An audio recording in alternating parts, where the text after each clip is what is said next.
तो आइए आज हम लोग देखते हैं क्या है। अभी जस्टिफाई क्लास में आप सभी का स्वागत है।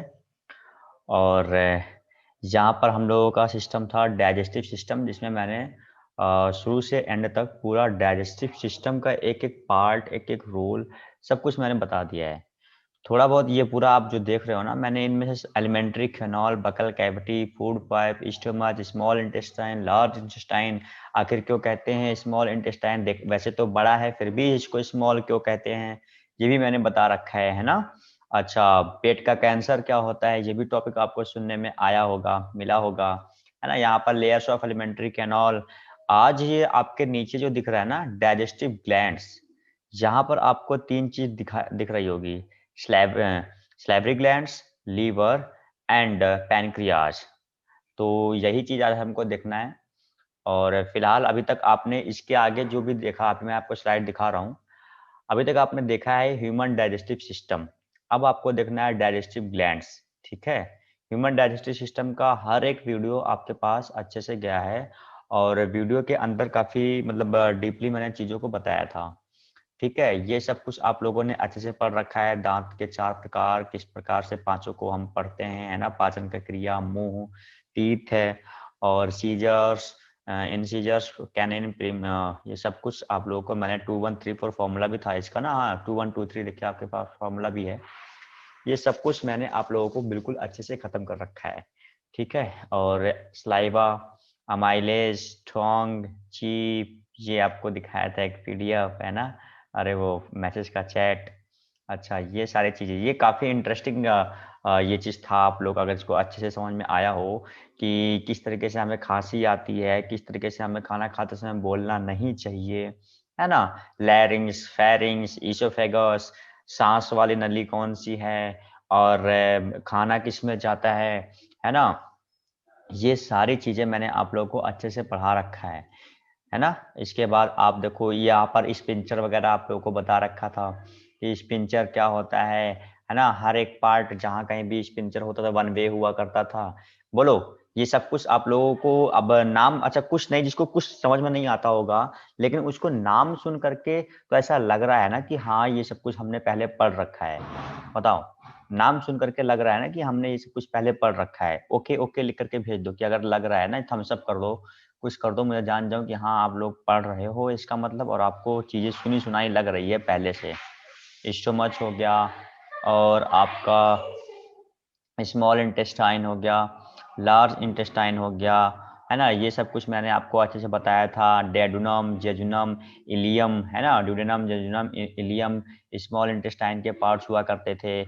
और यहाँ पर असेंडिंग, यहाँ पर देखो कोलन लिखा है, कोलन कोलन, यहाँ पर ट्रांसवर्सल कोलन, डिसेंडिंग कोलन, है ना। रेक्टम क्या था, ये सारी चीजें आपको मैंने अच्छे से पढ़ा रखा है। आज हमें यही टॉपिक स्टार्ट करना है।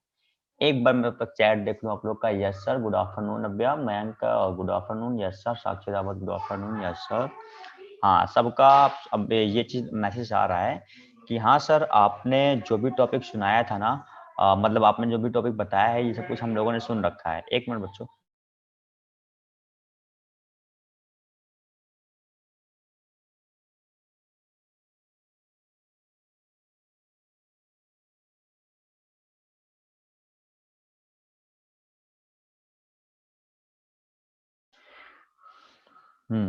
तो बच्चों यहाँ पर हमें देखना है डाइजेस्टिव ग्लैंड्स के बारे में।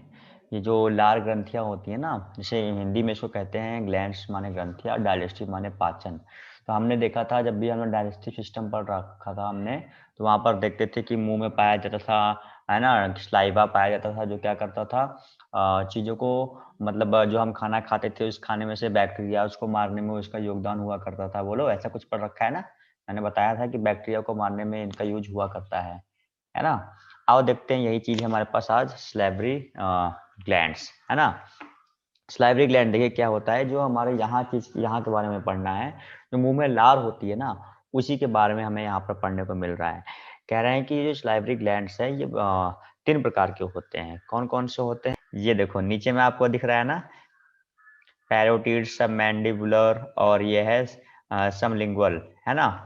ये तीन प्रकार का दिख रहा है। यहाँ पर देखते हैं क्या चीज है। कह रहे हैं कि जो आपके यहाँ पर कानों के पास जो चीज मिलते हैं ना, इनको हम क्या बोलते हैं, पैरोटिड्स कहते हैं, ठीक है, या पैरोटाइड कह लो आप, यहाँ पर देखो लिखा है पैरोटाइड्स, या फिर पैरोटिड्स कह दो। जो आपके ऐसे सलाइवा ग्लैंड्स, मतलब जो आपके यहाँ पर कानों के पास मिलते हैं, ठीक है, उन्हें हम बोलते हैं पैरोटिड। फिर कह रहे हैं सब मैंडिबुलर ग्लैंड्स क्या होते हैं, जीभ के नीचे में ये मिलते हैं हमें, है ना। फिर इसके बाद है सबलिंगुअल ग्लैंड्स, ये कहाँ है, आपके जॉ के नीचे, दांत के नीचे यहाँ पर ये पाए जाते हैं। कौन से, सबलिंगुअल ग्लैंड। सब मैंडिबुलर ग्लैंड्स कहाँ पाए जाते हैं, जीभ के नीचे। और पैरोटिड्स ग्लैंड्स कहाँ पाए जाते हैं, आपके कानों के यहाँ पर, ये वाले हिस्से में पाए जाते हैं, ठीक है। इनका कुछ सबका यही काम है, क्या करना है कि ये देखो यहाँ पर लिखा हुआ है इनका, अगर मैं काम भी कहूँ, कहाँ गया सर्कल, कर्सर कहाँ गया, ये रहा। कह रहे हैं saliva breaks down into the starch into sugars. कह रहे हैं जो स्लाइवा होता है, जो जिसके बारे में आप पढ़ रहे हो, 3 प्रकार का स्लाइवा, तो इनका काम क्या है कि स्टार्च को शुगर में तोड़ना, है ना, या फिर कह दो बड़ी बड़ी शर्करा को छोटी शर्करा में तोड़ना। सर शर्करा क्या बात करते हो, इतना मैंने पढ़ा दिया, अभी तक शर्करा नहीं पता। अरे कहने का मतलब ना कि आपने जो बड़े सा चीजों को खाया है, खाना का वो टुकड़ा, उन चीजों को सिंपल सिंपल सब्सटेंसेस में तोड़ने का काम कौन कर रहा है, यही स्टार्च इनटू शुगर्स। कहने ये तो मैं ऊपर ऊपर बता रहा हूँ, बट साइंस की लैंग्वेज में कहते हैं स्टार्च को शुगर में तोड़ने का काम कौन करते हैं, स्लाइवा करते हैं, है ना। बैक्टीरियाज को ही मारने का भी काम करते हैं।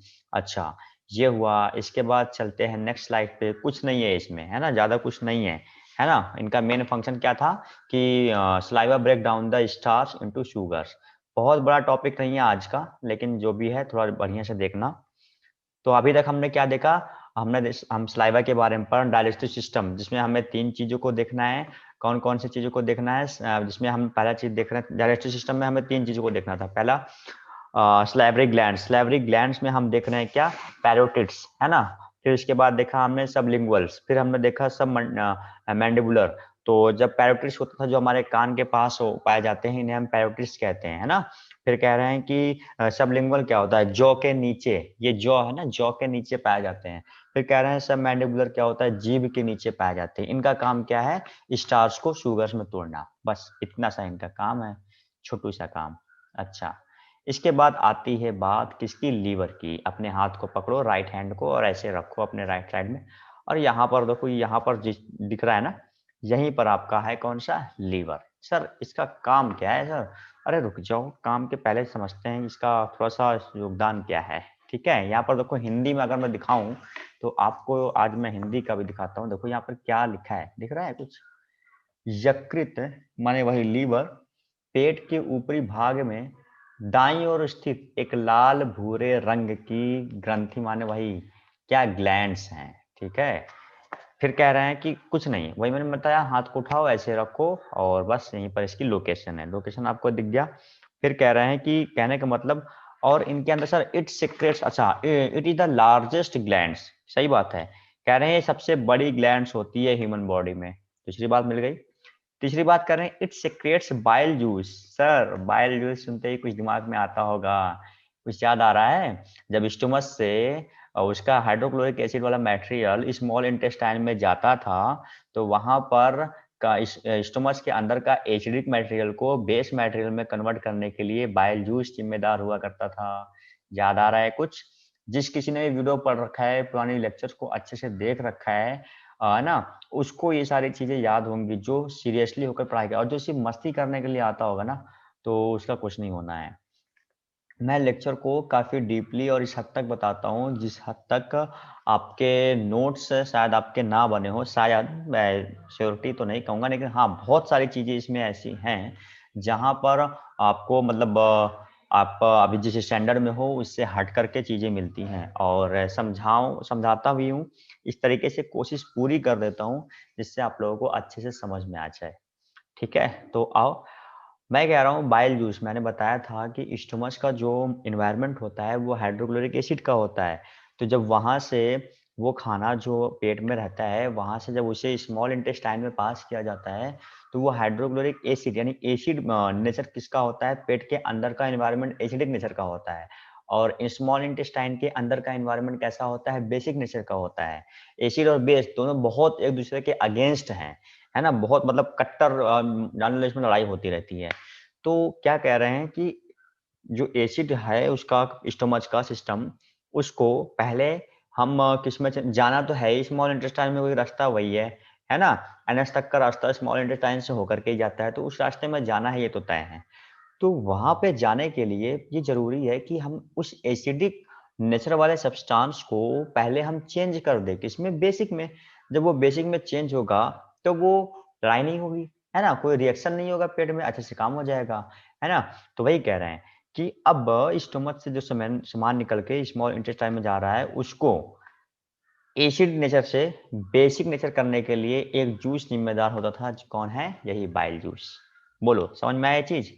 यही बाइल जूस था जो एसिड से बेसिक करने के लिए जिम्मेदार हुआ करता था। इसको बनाता कौन है? भाई साहब, लीवर बना रहा है यहाँ पर। ठीक है, अच्छा। तो कह रहे हैं इसने जो रस बनाया, वो ना आगे कह रहे हैं the bile play an important role in the digestion of fat. सही बात कह रहे हैं कि बहुत इम्पोर्टेंट रोल ये अदा करता है फैट के डाइजेशन में। ये भी बात आपको है, जो फैट है उसका डाइजेशन ये करवाता है। कह रहे हैं स्टोमच और लीवर दोनों से निकला हुआ जो रस है, यहाँ पर आपको एक चीज दिखता होगा। ये देखो, ये आपको दिखता है हेप्टोपैनक्रियाटिक एस हेप्टोपैनक्रियाटिक डक्ट। ऐसा क्यों कहा जाता है इसको, क्या मतलब है इसका? तो कह रहा हूँ कि जो स्टोमच है और जो लीवर है, दोनों से निकला हुआ ये जो जूस है, एक ही पाइप्स के माध्यम से जाता है।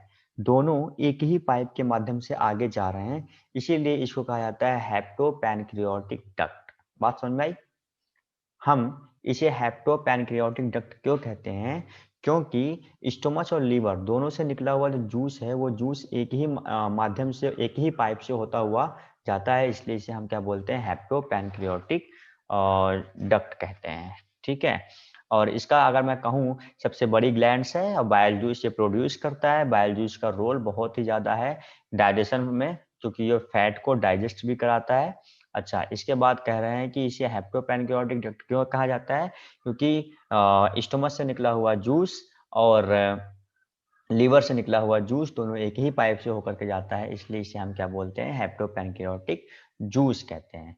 बाकी आप यहाँ पर और भी जो चीजें हैं, देखो राइट साइड में आपके मिलता है ना? ये मैंने बता दिया आपको, हाथ उठाओ राइट साइड में रखो, आपको राइट साइड में ये धक धक धक करता है, ऐसा कुछ सिस्टम है ना? धक धक ना कहो, बस एक समझ लो राइट साइड में आपको ये मिल रहा है। ठीक है, चलो आप, क्योंकि धक-धकाने से चीजें गड़बड़ हो जाएंगी। अच्छा, इसके बाद आगे देखते हैं। ये देखो कुछ ऐसा ही इसका छाता नुमा, छाता या छतरी जिसे हम लोग कहते हैं, ऐसा कुछ इसका स्ट्रक्चर होता है। आपको दिख रहा होगा, ये कुछ ऐसा ही छतरी नुमा इसका स्ट्रक्चर है ना? बिल्कुल बढ़िया से दिखता होगा, ये रहा, है ना? इतना बड़ा सा दिख रहा है आपको, है ना? ह्यूमन लीवर एंटोमी, यहाँ पर देखो। और ये देखो, अगर आप इधर वाले फिगर में देखो, तो यहाँ पर मैं ब्लैक करूँ इसको तब दिखाएगा आप लोग को। लो, ब्लैक कर दिया। यहाँ पर देखो, यही पाइप है, इसी पाइप के नीचे से ये जो है पास होता है, ये ग्लैंड्स है ना? यहाँ से जो है और मटेरियल निकलता है, वही जूस निकलता है, आगे पास होता है। ठीक है, अच्छा, ये चीज आपने देखा। और और आपने इसको देखा, छतरी नुमा इसका शेप होता है। आगे चले, अच्छा, फिर ये देखो आपको नीचे में दिखता होगा पोर्टन। अभी इसकी बात अभी आगे मैं करता हूँ, रुक जाओ, है ना? पहले आगे देखते हैं पैनक्रियाज, है ना? देखो, बहुत छोटा सा, ज़्यादा टाइम नहीं, बस ये और इसके बाद ये अगली स्लाइड, एक ये स्लाइड, बस खत्म। और इसके आगे नहीं आज चलना है, ठीक है? ये भी स्लाइड थोड़ा सा बस खत्म।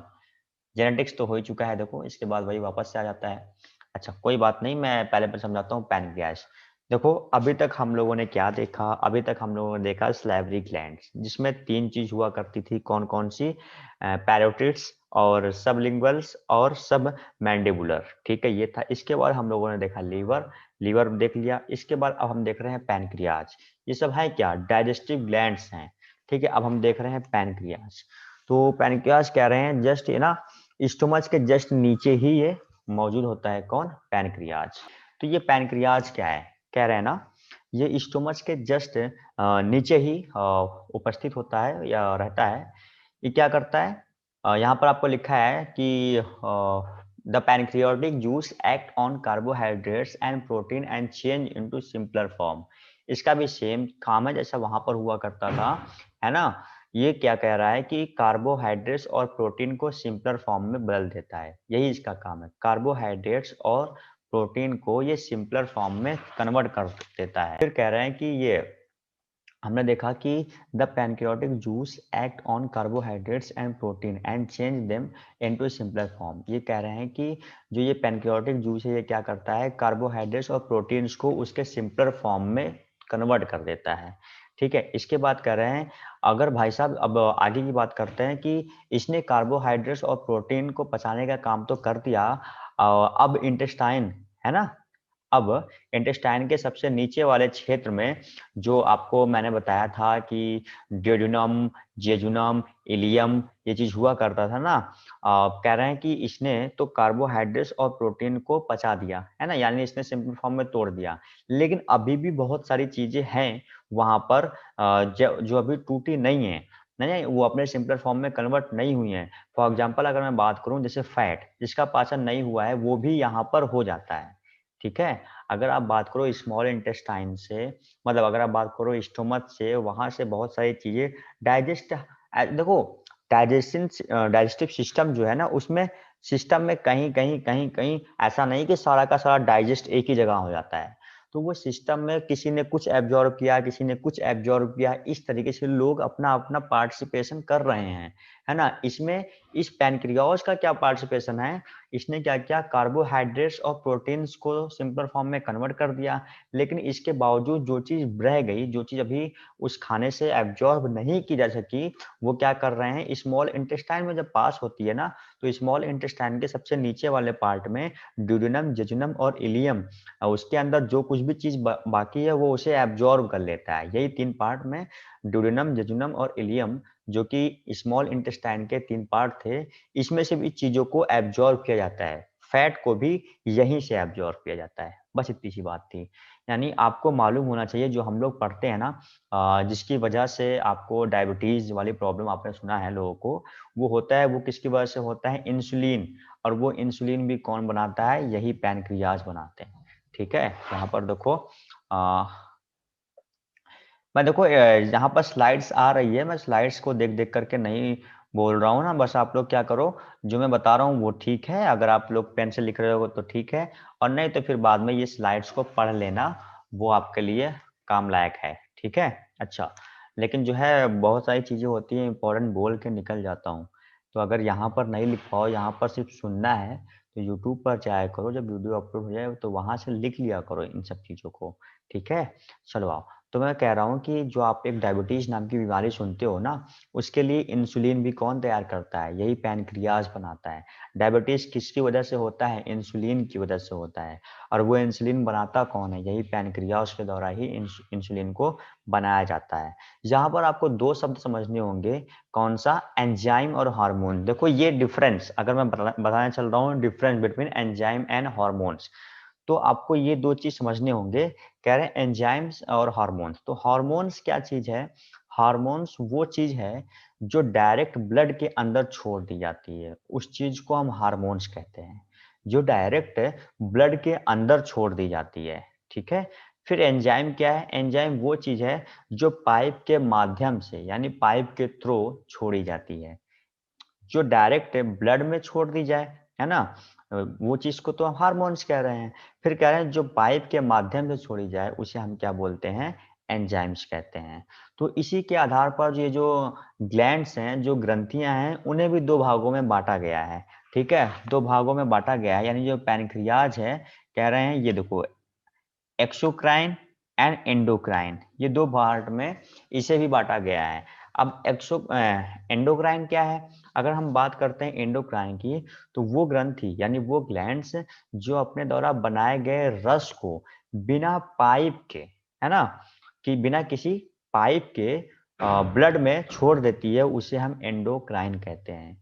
वो ग्रंथि जो अपने द्वारा बनाए गए रस को बिना पाइप के ब्लड में छोड़ दे, उसे हम एंडोक्राइन कहते हैं। एक्सोक्राइन क्या है, वो ग्रंथि जो पाइप के माध्यम से अपना रस बनाए और उसे फिर उसके उचित स्थान तक पहुंचा दे। देखो थोड़ा सा डिफिकल्ट लगता होगा सुनने में, अगर मैं सिंपल सी भाषा में कहूँ तो एंडोक्राइन क्या चीज है, अगर मैं बात करूं, देखो pancreas is a compound, pancreas एक ऐसा कंपाउंड है किसका किस चीजों से मतलब मिल करके बना है, तो पैनक्रियाज एक्सोक्राइन और एंडोक्राइन दोनों से मिल करके बना है, ठीक है।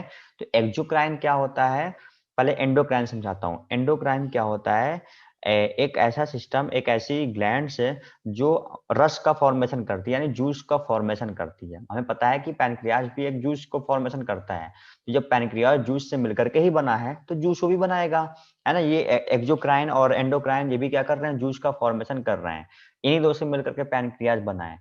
तो इसमें जो एंडोक्राइन है, ये क्या होता है, एंडोक्राइन मतलब वो ग्रंथि, यानी वो ऐसा ग्लैंड्स है जिसमें क्या किया जाता है, ब्लड में इसने जो रस को बनाया उसको बिना किसी पाइप के डायरेक्टली ब्लड में डाल दिया जाता है, बिना किसी पाइप के डायरेक्टली ब्लड में डाल देते हैं, तब तो हम कहते हैं एंडोक्राइन। और फिर कह रहे हैं एक्सोक्राइन क्या है, इसमें क्या करते हैं हम लोग, पाइप का यूज, हम लोग नहीं, बॉडी के अंदर सिस्टम है, पाइप का यूज होता है, उस पाइप के माध्यम से ये जो एंडोक्राइन अपना जूस बनाता है ना, उस जूस को ये पाइप के माध्यम से उसके उचित स्थान पर, यानी जहां पर उसको पहुंचाना होगा शरीर के जिस भी पार्ट में, ये उस जगह तक अपने उस जूस को पहुंचा देगा। बताओ, सिंपल सी लैंग्वेज में मैंने इन चीजों को समझाया। फिर कह रहे हैं कि elongate organ situated between the lips of U shape duodenum, कह रहे हैं ये यू शेप का जो ड्यूडेनम होता है उसी में ये फंसा होता है। अभी मैं दिखाऊंगा डायग्राम भी आपको। अच्छा, the exocrine portion secrete an alkaline pancreatic juice containing enzymes and the endocrine portion secrete hormones insulin and glucagon। देखो ये सब कुछ मैंने बता दिया है। अभी जो मैंने आपको कहानी सुनाया वही कहानी है, आप इसको बाद में हिंदी में पढ़ लेना, जो मैंने बताया उस चीज को लिख लेना, अच्छे से वीडियो को पीछे कर करके देख लेना। मैं, है ना, जो चीज बता रहा हूँ उसको बढ़िया से समझ लेना, बहुत ही डीपली और बहुत ही आसान लैंग्वेज में समझाने की कोशिश कर रहा हूँ, ठीक है। अब अगर मैं आपको कहूँ कि यानी कि ये जो पैनक्रियाज है ये दोनों प्रकार का काम करता है। यहाँ पर ये जो ब्लड है ना, उस ब्लड को डायरेक्ट, ब्लड को भी डायरेक्ट चीजें पहुंचा देता है, यानी ब्लड में जिस चीज को इसको डालना होगा, है ना, उस चीज को ब्लड में ये डायरेक्टली पहुंचा देता है ना। और आपको इंसुलिन हार्मोन्स, जैसा कि आप इसके बारे में पढ़ते हो कि इंसुलिन हार्मोन्स, ठीक है। फिर कह रहे हैं अगर हम दूसरी और भी चीजें जो बची हैं, है ना, दूसरी बाकी बचा हुआ जो भी रस है, वो रस क्या होता है, पैनक्रियाटिक जूस के रूप में पाइपलाइन के माध्यम से ड्यूडेनम तक भेजा जाता है, पैनक्रियाटिक जूस के रूप में। क्योंकि भाई साहब ये दोनों के दोनों रोल ही, जो सिस्टम है यहाँ पर, ये लोग क्या कर रहे हैं, जूस बना रहे हैं। और ये किसके अंदर हम लोग पढ़ रहे हैं, एक्सोक्राइन और एंडोक्राइन, पैनक्रियाट पैनक्रियाज के रूप में। तो कह रहे हैं इनके द्वारा बनने वाला जूस पैनक्रियाटिक जूस कहलाएगा। तो वही कह रहे हैं कि हाँ, दूसरा बचा हुआ बाकी जो भी रस है ना, वो पैनक्रियाटिक जूस के रूप में पाइपलाइन के माध्यम से ड्यूडेनम तक भेजा जाता है। इसी प्रकार इसको दोनों प्रकार के नाम, दोनों प्रकार के कारण, इस प्रकार इसको दोनों प्रकार के काम करने के कारण इसे हम क्या बोलते हैं, मिक्स टाइप की ग्लैंड्स भी कहते हैं, क्योंकि ये दोनों काम करता है। एक काम कि पाइप के माध्यम से चीजों को पहुंचाना, दूसरा काम ब्लड में डायरेक्टली उस चीज को दे देना जो ये देना चाहता है, जो जूस से मिलाना चाहता है। तो ये दोनों प्रकार का काम करता है, इसलिए इसे हम क्या बोलते हैं, इसे हम मिक्स टाइप की ग्लैंड्स भी कहते हैं। किसको कहते हैं, पैनक्रियाज को कहते हैं, ठीक है। फिर कह रहे हैं कि ये ड्यूडेनम के बीच फंसा होता है। मैं आपको ड्यूडेनम दिखाऊं कहाँ पर है, कैसे ये फंसा रहता है, मैं दिखाता हूँ, एक मिनट रुक जाओ।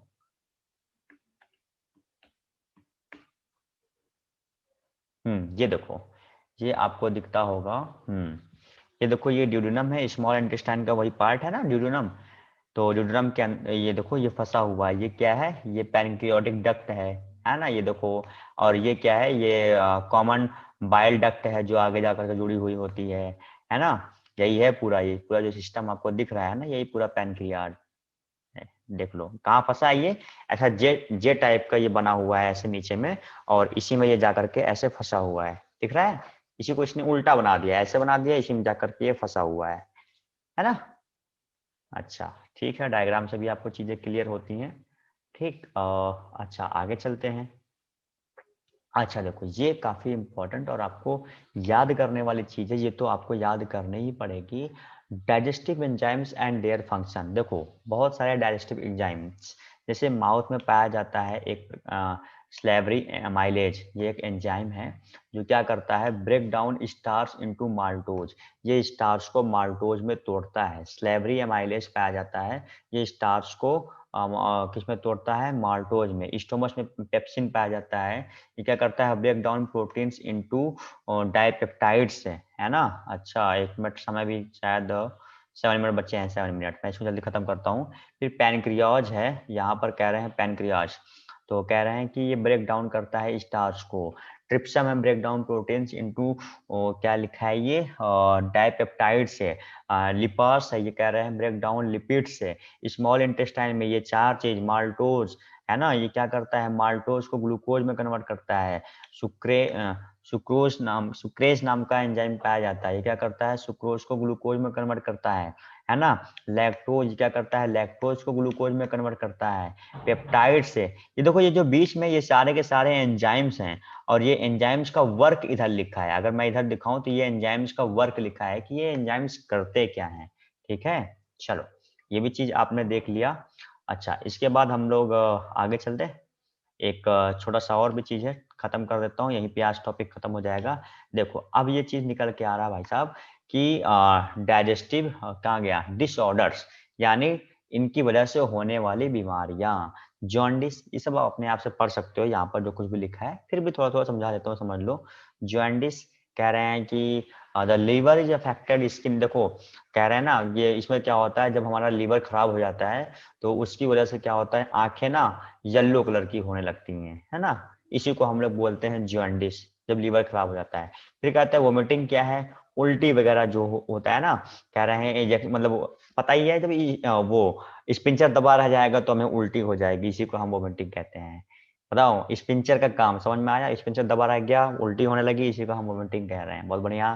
फिर कह रहे हैं ये क्या है, डायरिया, इसमें क्या कह रहे हैं, दस्त आना आपको, है ना, दस्त जो इसमें कह रहे हैं। फिर कह रहे हैं कि कॉन्स ये क्या है, कॉन्स्टिपेशन, ये क्या है, कब्ज, यानी कि अगर आपके रेक्टम में वो जो वेस्टेज मटेरियल थी वो फंस गई है रेक्टम में, तो इसी को हम क्या बोलते हैं, कब्ज हिंदी में कहते हैं, कॉन्स्टिपेशन इंग्लिश में कहते हैं।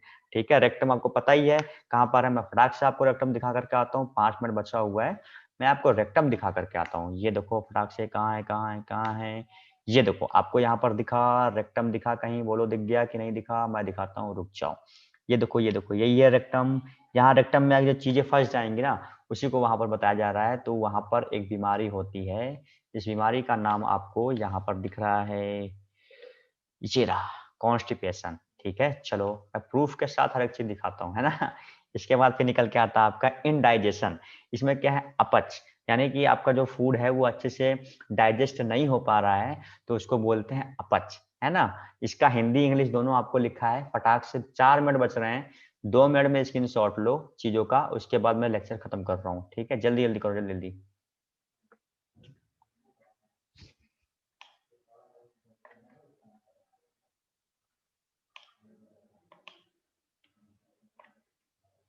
हो गया, आ जाओ, इसका ले लो, ये बहुत इंपॉर्टेंट है बच्चों, ये बहुत इंपॉर्टेंट है। ठीक है,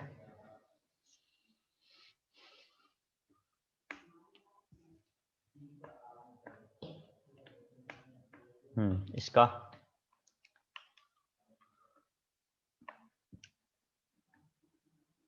3 मिनट बचे हैं। पैनक्रियाज ले लो, फटाक से ले लो, जल्दी ले लो।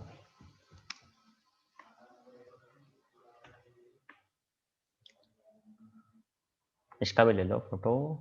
हाँ, लीवर।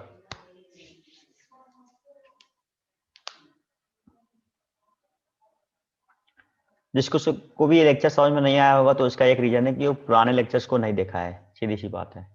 अगर वो पुराने लेक्चर को देखा है तो मैं यहाँ पे बहुत सारे वर्ड्स का यूज किया हूँ, वो वर्ड्स उसको समझ में आएंगे, और जब उसको वो वर्ड्स समझ में आएंगे तभी वो लेक्चर समझ पाएगा आज का।